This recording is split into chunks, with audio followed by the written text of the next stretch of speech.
Beauty. Oh my god, Jojo's Bizarre Adventure, man.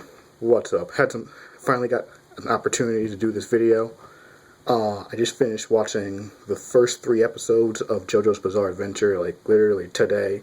But I didn't have enough time because I wanted to wait for the parents were out of the house. Didn't want them walking in, looking all, the fuck are you doing? But anyway, first 3 episodes of Jojo's Bizarre Adventure. That is some crazy shit. Crazy shit.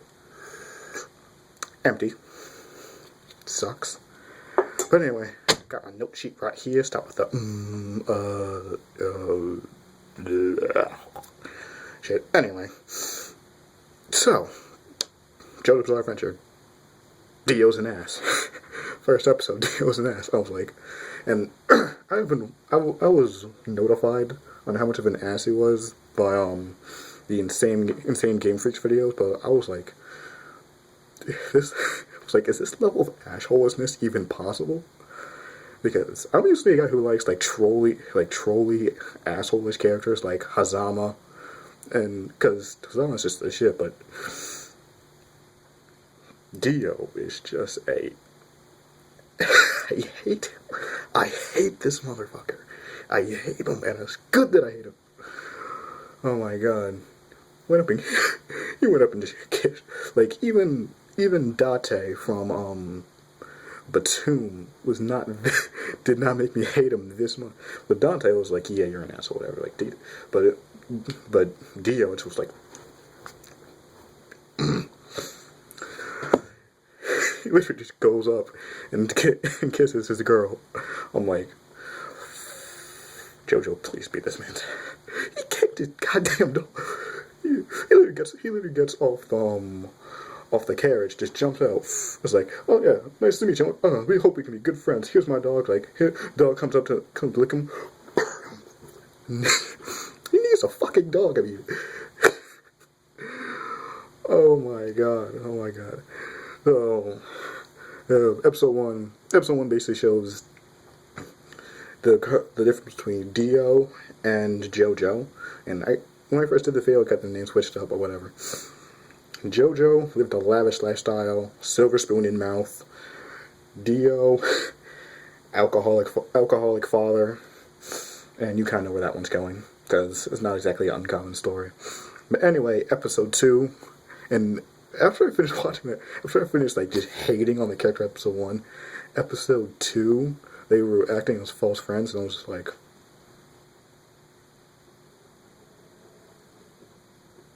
because it was just weird. I was like, they're shaking hands. I'm like, what the fuck is going on here? And then we find out about trying to poison his dad, and Dio goes on the quest, find answers and all that. And Jojo kind of Dio kind of followed Jojo into the city in London, and Dio is drinking like whiskey or whatever. I don't know, but is that gonna be a recurring thing with Dio? Because I'm not sure. Is he gonna be like one of those? Because he's he's gonna turn into a vampire, so he's gonna be like one of those wine drinking vampires. Because it seems like that's gonna be an important psychological plot point for Dio, and because this is moving really, really, really fast. I mean, it's like episode 3, and I haven't read the manga, but I can tell it must cut out a lot of stuff from the manga, and it's just like I'm soaring through. Soaring through was like by episode 3, I almost shot because I know there's a time skip later. I almost thought by episode 3 it's like it's over. Are we moving on to another generation or something? But oh my god. And I think if it cuts out a lot of stuff from the manga, someone let me know, because I'm really curious if that's the case. But episode 3. Now, if you know, in Jojo's Bizarre Adventure, they have a narrator, and this narrator is really annoying. I mean, like if you watched Saint Seiya, the narrator in the opening, when he's recapping, it's like he sounds like young men, let the cosmos in your heart burn. Like he kind of sounds like that, which is totally not appropriate. And he's talking during the middle of the scenes. Like there was this one, like when they were fighting on the roof, like Dio hit turned into a vampire, right? And he hits Jojo blocks it. So like at that moment, Jojo began to recall. I'm like, you didn't have to say that. You could have just went straight, like kind of had to zoom in on his face and just have him just start flashing back. I was like, oh, that is just really, really annoying. That's gonna get on my nerves because he does it like he interrupts like the story like 3 times, and it's just well, and also Speedwagon. What the fuck with that hat? He has like one of those bowl hats, and bowl hat with the rim around. He flicks the rim, and the rim peels off like it's paper or something. And he's spinning blade, and he's like, and the hat just flips upside down, like, and he's like, and he's like, I'm like, what the fuck? I know it's shonen, but I've never seen an ability that bizarre. I just don't get it, man. I just don't get it. It's gonna be.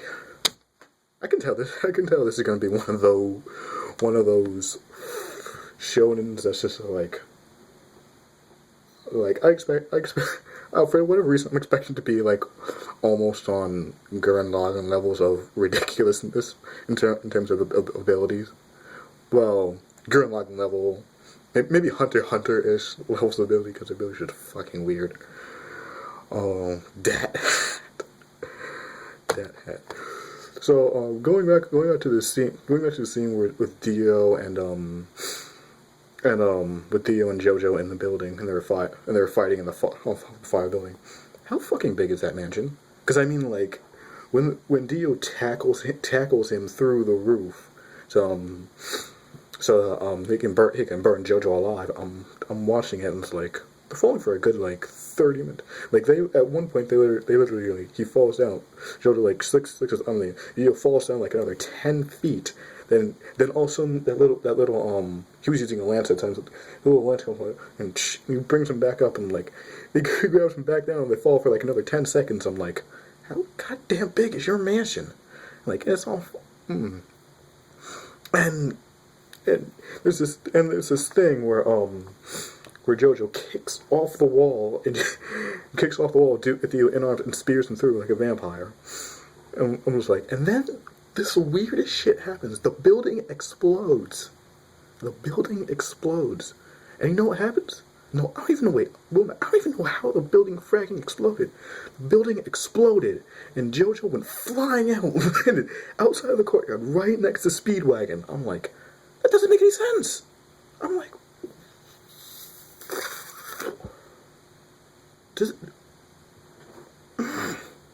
I just don't. And it was that point also like, so is it over? Is Dio dead? Because, you know, there's a thing with vampires getting speared through the heart. And then we go back to Chinaman, because, you know, he doesn't really have a name, so we're just going to call him Chinaman, who's sold Dio the drugs. But so I'm like, there's the mask, and just as he's going for it, boop. And Dio drains all his blood, and like, yeah, that's gonna be Dio. Dio's gonna be that villain. That unkillable villain who just keeps getting back up and up and up. And actually, the unkillable villain thing is it's gonna be a discussion I'm gonna have that's gonna start off a new segment, I guess, on this channel. I'm gonna call it the Shocratic Circle. Because if you know anything about